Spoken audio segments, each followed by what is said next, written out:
This is the new sporty version of the Audi Q8, the Audi SQ8. We'll tell you all the details in exterior, interior and what we can expect from driving, because I can tell you I've already driven this engine, not in this car but in another one. Join us in Full HD, full screen and full length. Let's go.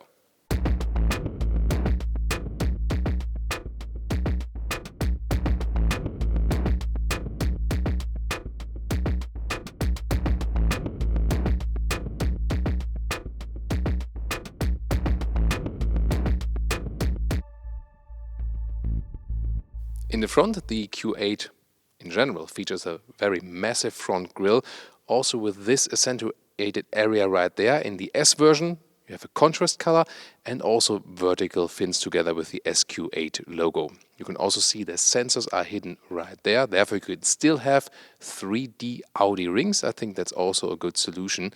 And also some contrasting colors in the lower bumper, overall a little bit stronger than the Q8 is already itself. You get LED headlamps as standard. Those ones here are the optional matrix headlamps. They also have this cascading turning indicator light right there.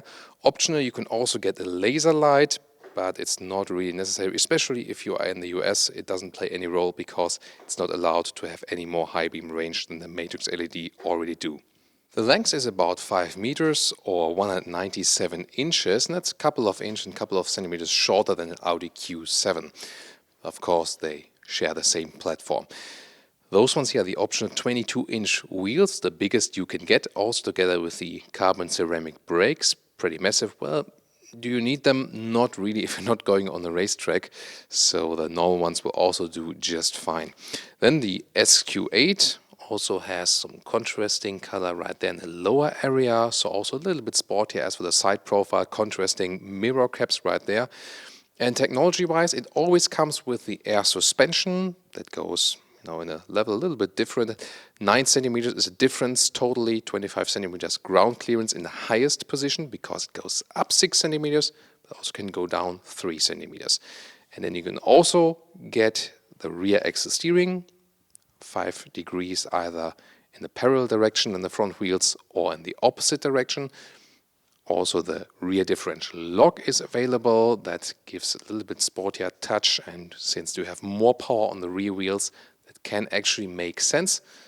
And together with the anti-tilt function, that will then round all technology features up. The anti-tilt control really reduces the rolling of the vehicle, and I have driven it in the SQ7 already a couple of years ago, and it worked actually pretty well. Although you have a heavy, massive SUV, it still stays quite upright. And the Q8, if you compare it to the Q7, of course, has a rather falling roof, but it's really different because the other manufacturers always use those SUV coupes, which have a rather round styling in the rear, and Audi kept it quite angular in this area. In the rear you can see this light strip going all over the vehicle. The SQ8 is not too different from a normal Q8 in the rear, just the badge and this lower contrasting area here, a little comp style. And those exhaust tips here, they are actually pure cosmetic. On one side there's the normal exhaust, on the inside if you take a closer look, well, of course if you take a wide look then it looks a little bit more massive. That's how manufacturers do it nowadays. Here also interesting, when you open and close the vehicle, you see the turning indication, also the light strip when it's off or on. Always a spectacular feature, for example, just for showing off. So under the hood, normally for the Q8 you got a 3-liter TDI and a 3-liter TFSI.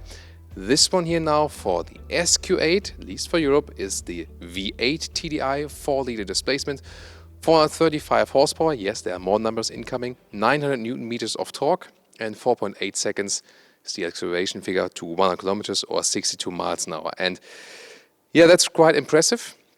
A lot of power, but you can also ask yourself, is it maybe a little bit over-engineered because we have 2 turbos here and a compressor? Yeah, well, the good thing about this, you don't have any turbo lag. So as I've driven this one in the SQ7 already, it's really, put a throttle and it's like driving a V8 petrol engine. Is really a lot of power and there's no turbo lag at all. I'm just asking myself, if you don't lease this car but really buy it, will those all work still after 10 years? I don't know. I can't say, can't comment on that yet. But I can tell you, when we drive the car, we'll have a lot of fun with it again. Consumption, let's also see about that. What do you think about this dual turbo plus compressor concept? This is the car key, for example, also with a remote opening for the trunk. S logo at the other side, and optional, you can also get a soft close for this vehicle. Here we go. Well, you don't need it, but it's another interesting feature. Then frameless doors, and inside of the doors here with the Alcantara insert and some carbon fiber style if you like that. Also has those, well, I mean, it's a little bit better than just piano lacquer. Other variations would be also aluminum style. Then this interior here, we know it a little bit already from an S line, but this one steps a little bit further. The steering wheel with the flat bottom and those seats with the integrated head restraint. You can either get for the SQ8 the normal sport seats with a separated head restraint, and those ones then would be optional with the integrated one. You can also get an Alcantara on the inside. This one here is the full animal skin package. Also with this quilting on the seats, it looks good, but I can tell you it's not that comfortable on the long-term run when you sit on all those stitches. Maybe you need stitches yourself after a while then.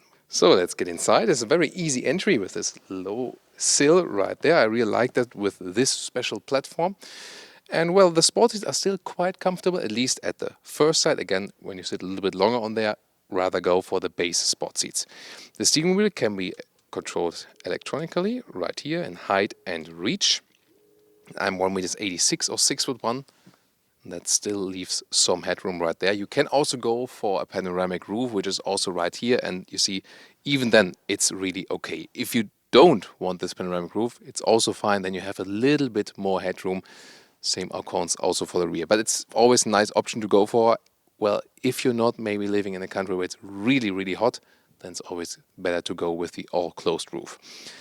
Then the seat control is all electric also here. Also with the back part, and you can get a massage function. Again, this boosts the price even more. You can easily get a double the base price from a normal Q8 already with the SQ8 with some options.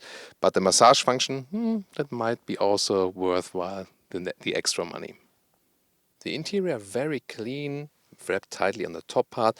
The air vents go all over the vehicle. This horizontal stress, a lot of piano lacquer use right here. Not such a fan of that, but the orientation here with the screens, there's no, jog or something. Everything is done via touch, but actually it's quite easy to do that. The first thing, I always deactivate the haptical feedback, that you don't have to press hard to the screen, that you can just use it as a touch screen like you used to. Wireless Apple CarPlay now available, or with the cable also then the Android Auto or telephone connection via Bluetooth.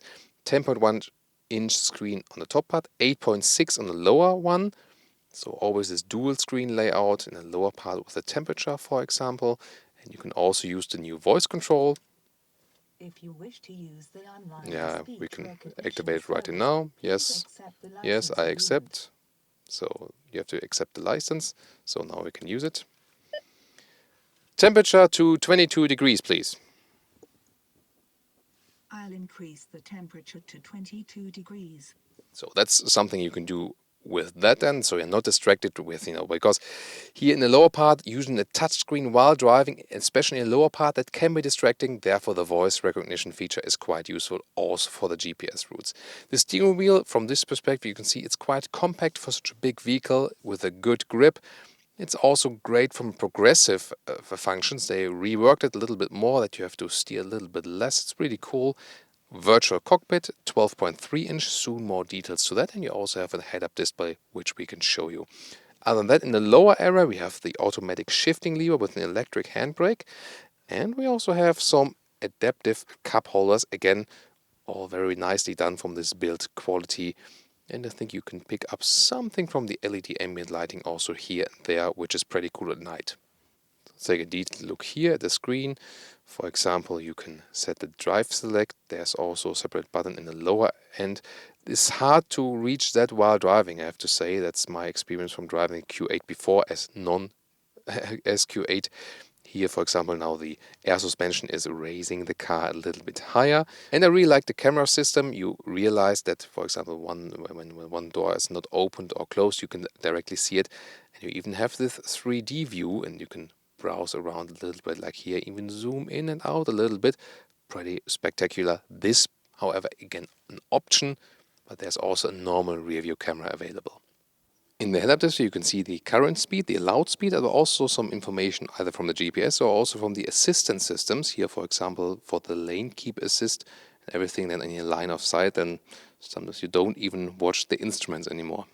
It's always fun to play with those digital instruments. Right there you can change the view, but also the contents you want to see here. For example, also night vision. The armrest can slide up just a little bit, but also all the way up. It's also very stable attached. And then you also have two more USB supplies on the inside part, and also function here to inductively charge your smartphone. Where's my smartphone, by the way? I go search it, but I can surely also recharge it here wirelessly, although you know that inductive charging is not that efficient and the smartphone always gets quite hot then. So the panoramic roof, I can also open it, so it's both normal glass roof and also one that is retractable right there. It opens quite widely actually, and also in the width, so you can have some more summer feeling if you like it. Now let's get inside. Yeah, this one is a little bit shorter than the Q7, but still offers ample of legroom right here. So for tall adults, no problem. Even the middle seat could be used.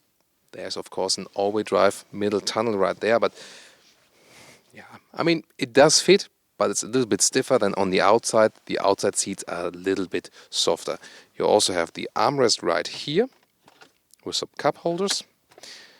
But most important here with this vehicle is that you can really adjust the seats a little bit more. For example, the angle, you can sit more upright like this, or put a little bit more back. And also you can slide this bench, have a little bit more trunk. I mean, like this I could still sit, and then the trunk is still longer. Or most of the time, probably all the way back for the most space here in the rear compartment. And it's really sitting upright and comfortable. It's definitely more comfortable for the rear passengers if you compare it to those big sedans. So I would advise for the rear comfort rather to go for a Q8 or Q7 than for A6, A7, A8 or so, because you just sit more upright, and that's more common as you would just sit at home or something.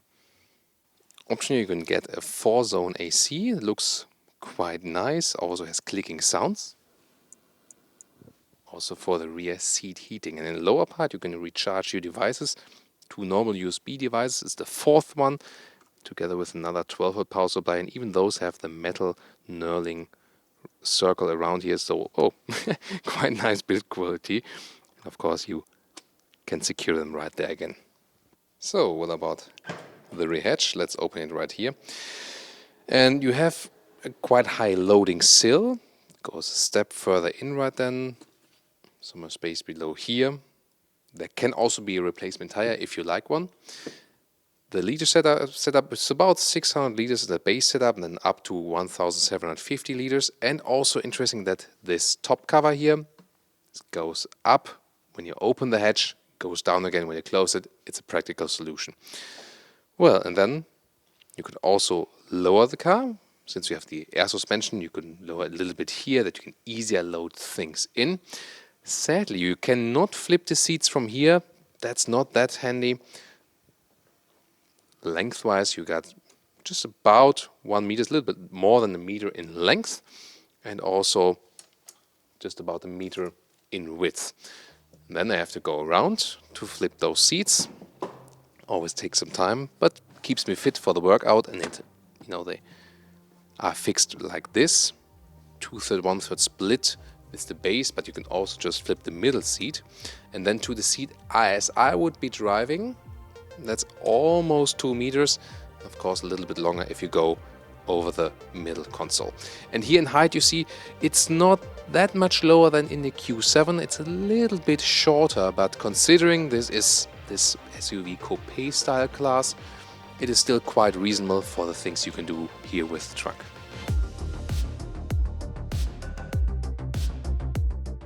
And now to our conclusion for today with the Audi SQ8. We have been driving the normal Q8 and we have been driving the SQ7 already. And just the normal Q8 already had a quite good sporty driving feeling, and it was actually one of those SUVs that really combined comfort and sportiness. I mean, that's always easily said, but this car really did that. And considering, I mean, the look is pretty massive and you don't expect this driving feeling of the car, but this one really delivered so far. The exterior is also quite angular, unlike a lot of other competitors. Recently seen the Porsche Cayenne Coupe, for example, or also the BMW X6. They more go for a round central look, whereas the Audi Q8 rather takes this angular approach, and I think why not doing something else than the others do. Here, of course, with the SQ8, the main thing is the different engine, this V8 diesel here. Let's see how it will play out also for other countries, maybe also a petrol engine for the SQ8. We'll keep you updated with that. As for the interior, we have a great build quality. Again, you know, I would not go for those optional S Sport seats. They look great, but again, if you want more comfort, stick with the base ones. And you still have reasonable room in this one here, so it is still somewhat a practical car. Again, if you're not living in the most narrow city. Thank you so much for tuning in. I would like to hear your feedback on this one, here the SQ8, and please also tune into our driving review of the Q8. We will link that one in the video description and in the comments. Thank you so much, and see you next time.